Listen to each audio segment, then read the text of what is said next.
शङ्करं शङ्कराचार्यं केशवं बादरायणं सूत्रभाष्यकृतो वन्दे भगवन्तौ पुनः पुनः।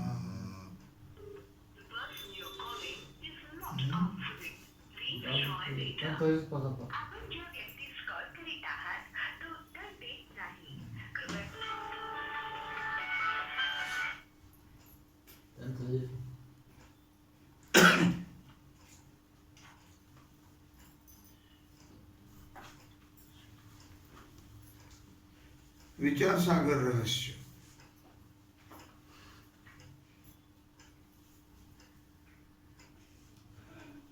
बंद झालं का? हा उतरला नाही त्यांनी, त्याच्यामुळे तो बंद झाला. तरंग सातवा, सातव्या तरंगाचे रहस्य.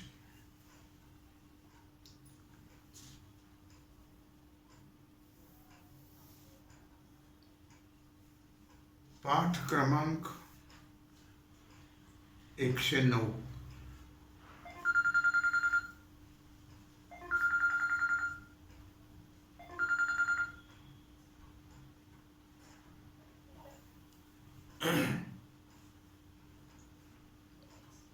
क्रमांक 4.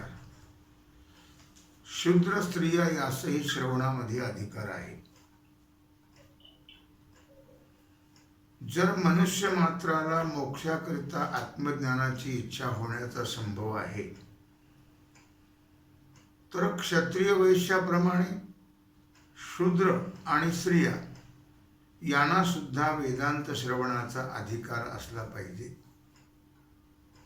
परंतु कोणी असं म्हणेल किंवा न शूद्राय मतिम दद्यात इत्यादी वचनाने शूद्र आणि स्त्रिया यांना उपदेश करण्याचा निषेध आहे.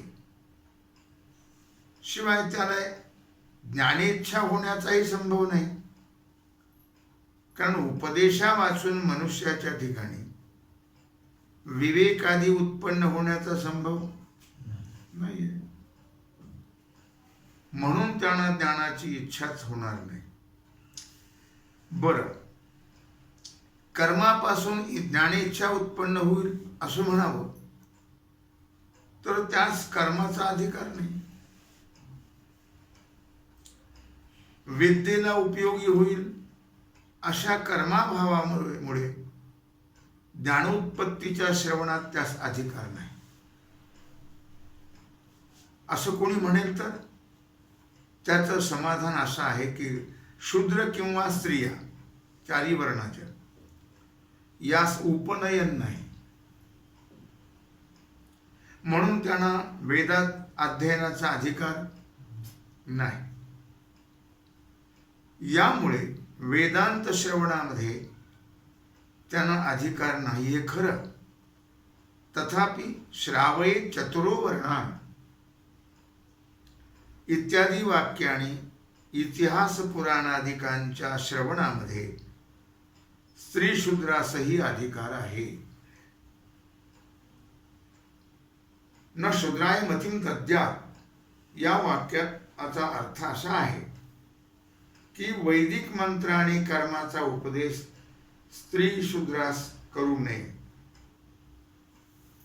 परंतु कसलाच धार्मिक उपदेश करू नये असा त्या वाक्याचा अर्थ नाही. तसा अर्थ मांडला तर शूद्र वर्णास धर्मशास्त्रात केलेला उपदेश व्यर्थ होईल. तसाच विद्येच्या उपयोगी कर्माभावामुळे विद्येमध्ये अधिकाराचा निषेध वर सांगितलेला आहे. त्याचं समाधान असं आहे की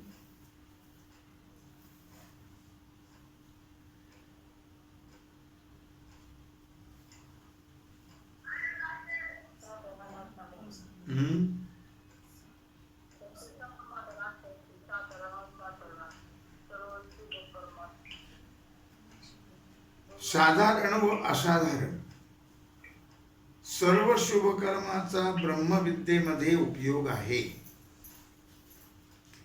साधारण असो नाही तर असाधारण असो, आणि सत्य, अस्तेय, क्षमा, शौच, दान, विषय वैमुख्य, भगवन नामोच्चारण, तीर्थस्नान, जप इत्यादी सर्व वर्णाच्या साधारण धर्मामध्ये स्त्री शूद्राधिकास ही अधिकार आहे. त्या कर्मानुष्ठानापासून अंतकरण शुद्धीद्वारा ब्रह्मविद्येची प्राप्ती त्यांना होईल. म्हणून इतिहास पुराणांच्या श्रवणापासून विवेकादी उत्पन्न झाल्यावर स्त्री शूद्रासही ज्ञानाची इच्छा उत्पन्न होईल. याकरता वेद भिन्न इतिहास पुराणादी अध्यात्म ग्रंथाच्या श्रवणामध्ये स्त्री शूद्रास अधिकार असल्याचं प्रथम अध्यायाच्या तृतीय पादात भाष्यकाराने स्पष्ट सांगितलेलं आहे.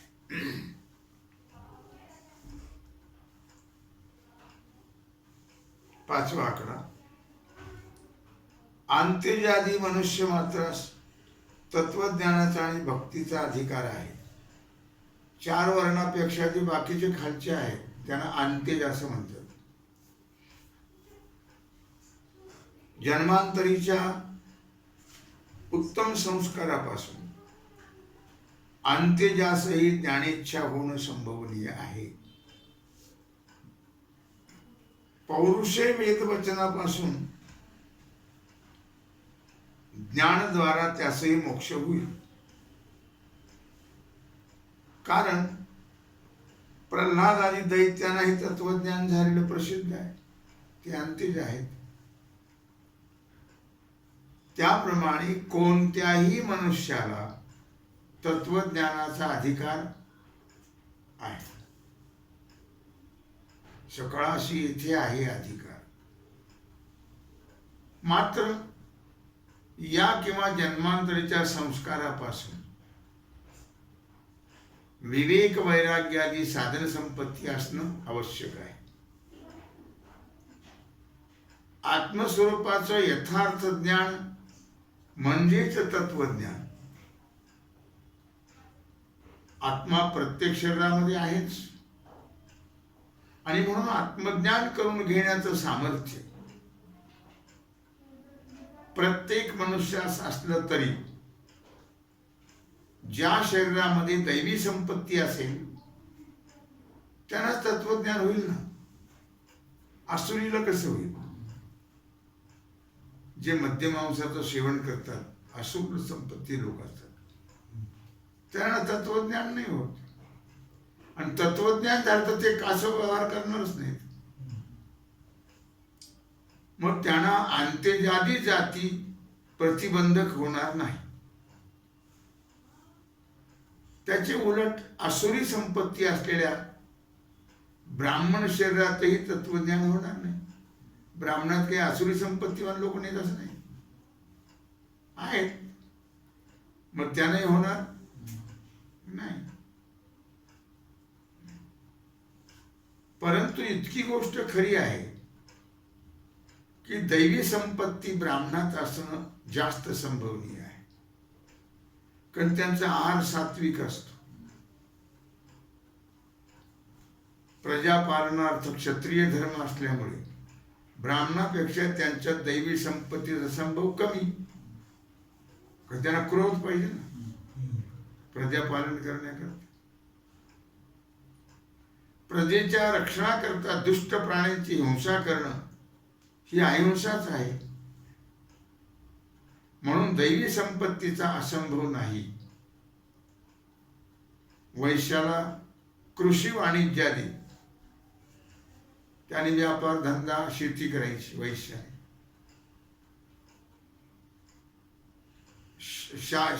क्षत्रियाने शेती नाही करायची, त्याने संरक्षण करायचं. आणि वैश्याने शेती आणि व्यापार करायचा. वैश्याने लक्षात आलं का?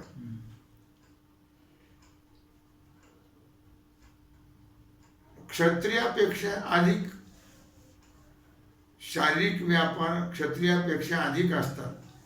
कृषी वाणिज्याधिक शारीरिक व्यापार हे वैश्याच्या ठिकाणी. म्हणून त्यांना आत्मविचाराकरता वेळ कुठे? धंद्यामुळे,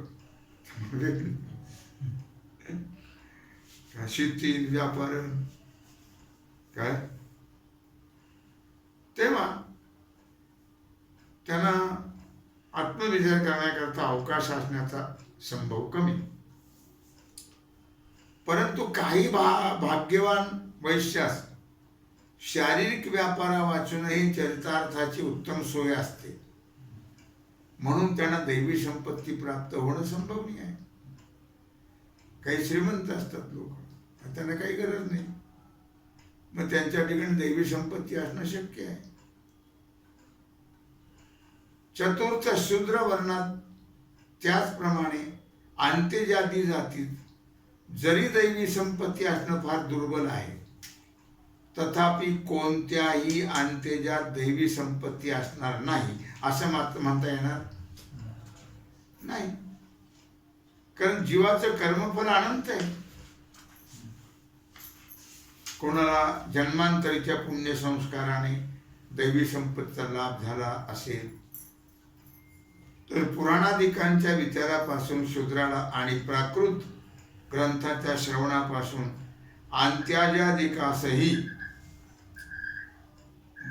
भगवत भक्ती आणि तत्वज्ञानापासून मोक्षाची प्राप्ती होण्यास हरकत नाही. या एकंदर विचाराने भगवत भक्ती व तत्वज्ञानाचा विचार करण्यातच याचे यावत मनुष्यास अधिकार आहे. सगळ्यालाच भगवत भक्ती करण्यामध्ये अधिकार आहे, सकळाशी येथे तत्वज्ञान विचार करण्याचा अधिकार आहे, असं शास्त्र सिद्धांत आहे. आता उपसंहार. याप्रमाणे वैदिक धर्मामध्ये सर्व मनुष्यांच्या पारमार्थिक उत्कर्षाची योजना करून ठेवलेली आहे. जो हा वर साधारण अधिकार विचार लिहिलेला आहे त्यावरून कोणाच्याही ध्यानात येईल.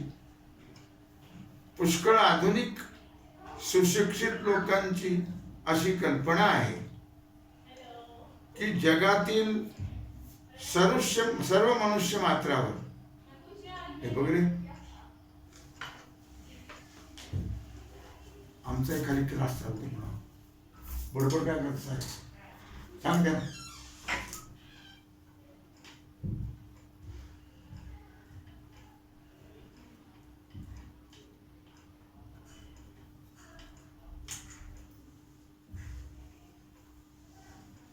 लक्षात आलं का? पुष्कळ आधुनिक सुशिक्षित लोकांची अशी कल्पना आहे की जगातील सर्व मनुष्य मात्रावर ज्याचा अधिकार असेल असा व्यापक धर्म पाहिजे. वैदिक धर्म पाहिला तर तो ब्राह्मण क्षत्रिय आदी 4 वर्णातील मनुष्यासच धार्मिक बंधन करतो. तदितर ख्रिस्ती, मुसलमान इत्यादी मनुष्याला धार्मिक बंधन करत नाही. म्हणून वैदिक धर्म संकुचित आहे, व्यापक नाही, संकुचित आहे. परंतु हे त्यांचं म्हणणं बरोबर नाही. कारण वैदिक शास्त्र कोणाकरिता प्रवृत्त आहे असा धर्मशास्त्राचा प्रश्न निघतो. तेव्हा मनुष्याधिकृतवाद शास्त्रस्य,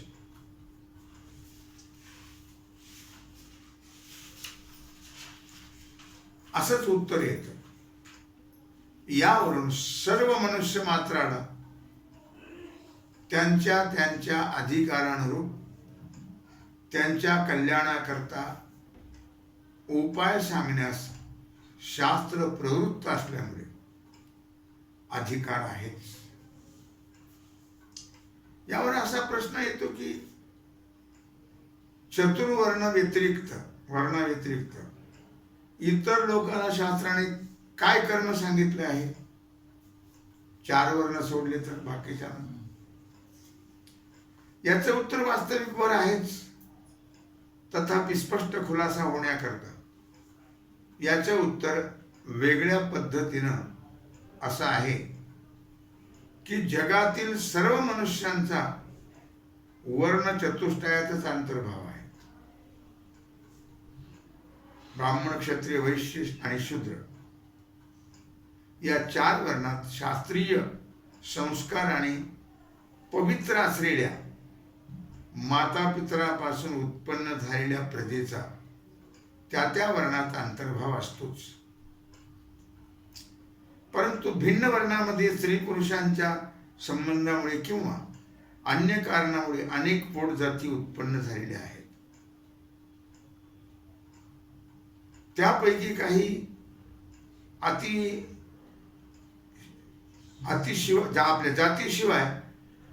जातीशिवाय करून इतर जातीचा शूद्र वर्णातच अंतर्भाव आहे. त्यांना वैदिक व्यवहारात अधिकार नसला तरी सत्य, अस्तेय, क्षमा, शौच, दान, विषय वैमुख्य, भगवन नामोच्चारण, तीर्थस्नान, जपादी सर्व वर्णाला साधारण जे धर्म पुण्यप्राप्ती करता सांगितलेले आहेत त्यांच्या आचरणाचा त्यांना अधिकार आहे. हे साधारण धर्म आचरण करण्यास अमुकच एका वर्णातील मनुष्य असला पाहिजे असं काही नाही.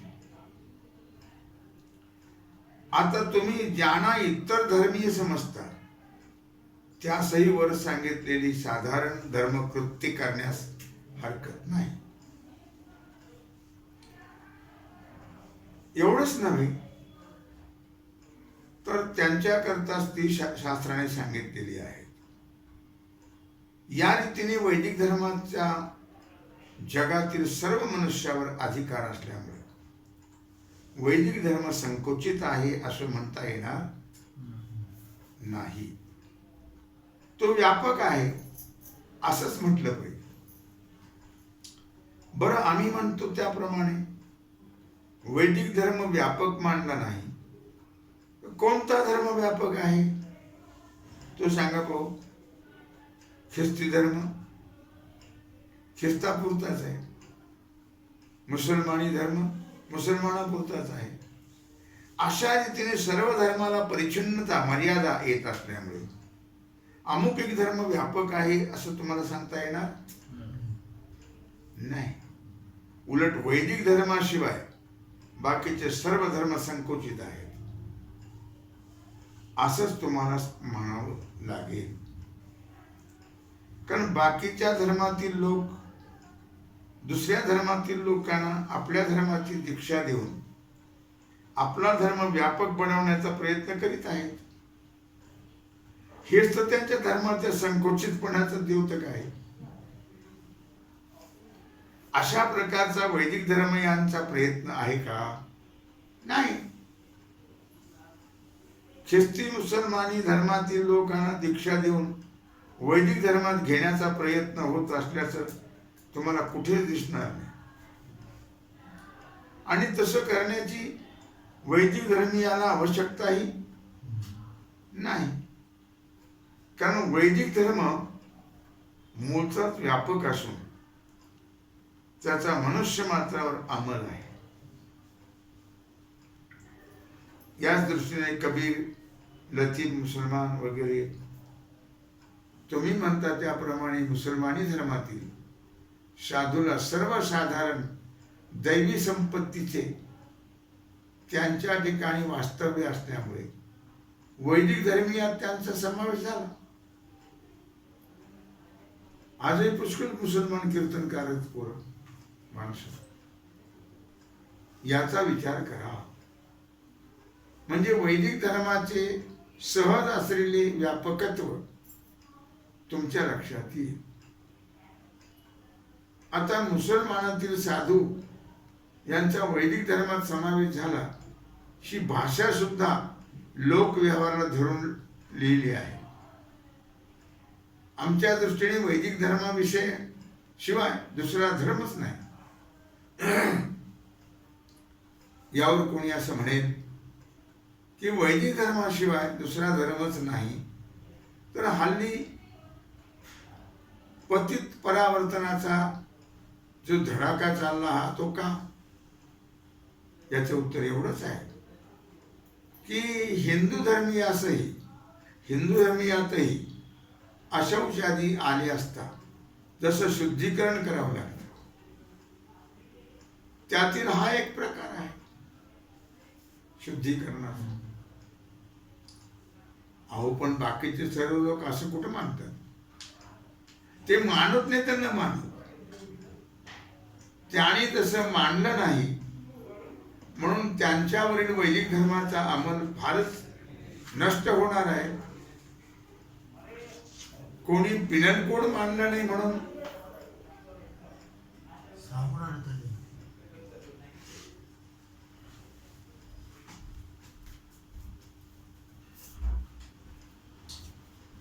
काही लक्षात आलं का?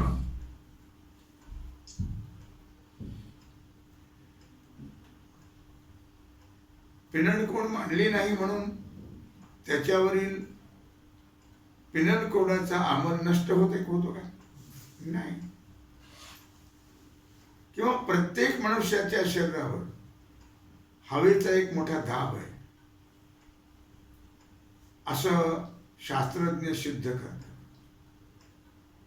मग तो हवेचा दाब कोणी मानला नाही किंवा बहुतेकाला तो माहीत नाही म्हणून तो दाब प्रत्येकाच्या शरीरावर नाही असं म्हणता येईल का? नाही.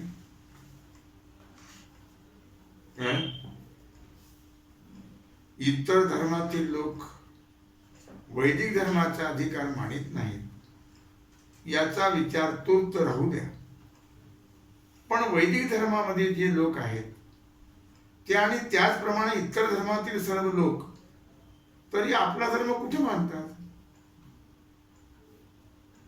तथापि त्याच्या धर्मातील व्यक्तीवर त्याच्या धर्माचा अधिकार आहे असं सर्व लोक मानतात. वरील विचारसरणीने वैदिक धर्म कोणी मानो वा न मानो, तथापि सर्व मनुष्यावर वैदिक धर्माचा अधिकार आहे. म्हणून वैदिक धर्म व्यापक आहे. हा वैदिक धर्माविषयी साधारण विचार सांगितले. त्या संबंधी सूक्ष्म विचार करू म्हटलं तर एक स्वतंत्र ग्रंथच द्यावा लागेल. परंतु तसा विचार करण्याचे हे ठिकाण नाही.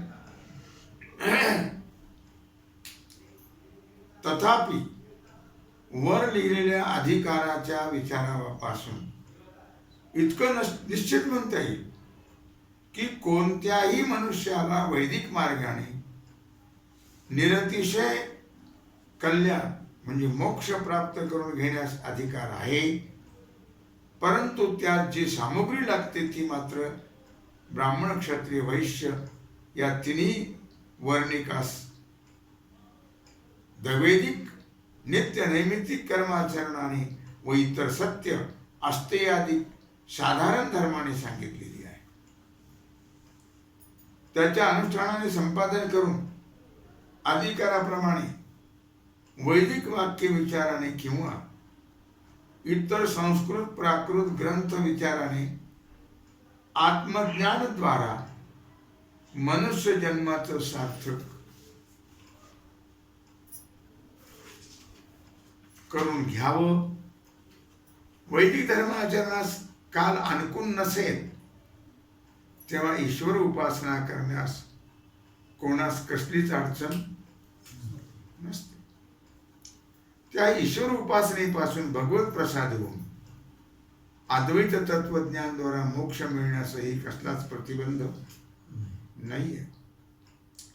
भगवान श्रीकृष्णाने धामाला गेल्यापासून प्रविष्ट झालेल्या कलीनं आपला प्रभाव सुरू केल्यामुळे प्रायः सर्वत्र कर्माचरणाचा लोप झाल्यासारखा आहे. तथापि धावन निमिल्य वा नेत्रे न स्खलेन्न पतेद्य.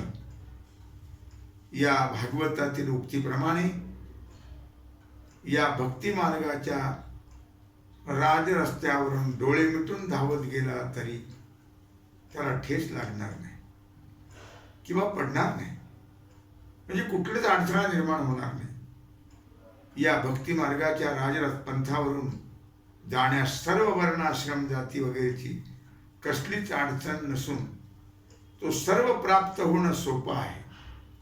सर्वांना प्राप्त होणं अत्यंत सोपं आहे. काय भक्ती मार्ग बहु सोपा, येणे चुकती 84च्या खेपा. हाच अभिप्राय मनात घेऊन श्री रामानुजाचार्य, श्री मध्वाचार्य आणि श्री वल्लभाचार्य आदी आचार्यांनीही मोठ्या प्रयासाने भक्ती मार्ग सुरू केला. त्यानंतर थोड्याच काळाने भगवान विष्णूचे अवतार श्री ज्ञानेश्वर महाराज, नामदेवराय, संत कबीर, एकनाथ महाराज, श्री समर्थ, श्री तुकाराम महाराज यांच्या भजनात आनंदाने तर सर्व विश्व दुमदुमून गेलं आणि भक्तीचा राजमार्ग जोराने वाढू लागला. तो अद्यापही सारखा वाढतच आहे. हा भक्तीचा आनंद श्री क्षेत्र आळंदी, पंढरी सारख्या ठिकाणी जर कोणी प्रत्यक्ष जाऊन पाहिला तर भक्ती मार्गाच्या ऐश्वर्याचं कौतुक पाहून त्यांना आनंदाश्रू आल्याशिवाय राहणार नाहीये.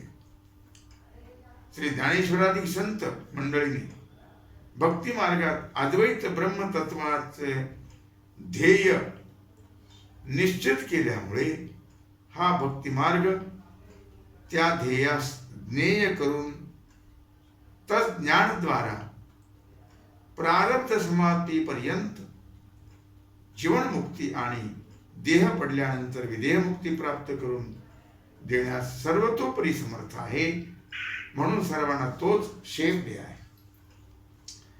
उपासनेतील जे ध्येय तेच ज्ञेय होण्यास संस्कृता अनभिज्ञ व्यवहार चतुर पुरुषास या विचारसागर रहस्याचा परिचय झाल्यास अत्यंत उपयोग होईल. या उद्देशाने हा ग्रंथ लिहिला आहे. तरी न्यूनते पुरते अधिक सते सरते करुण घ्यावे संताते विनवितसे. यदत्र सौष्ठवं किंचित तद्गुरोरेव मी नहीं. यदत्र अवसौष्ठवं किंचित तन्ममैव गुरोर नहीं. श्री गुरु सच्चिदानंदार्पणमस्तु. पुंडलीकवरदे हरिविठ्ठल श्री ज्ञानदेव पंढरीनाथ भगवान की जय. श्री सद्गुरु ज्ञानेश्वर महाराज, श्री जोग महाराज की जय. श्री साखरे महाराज की जय.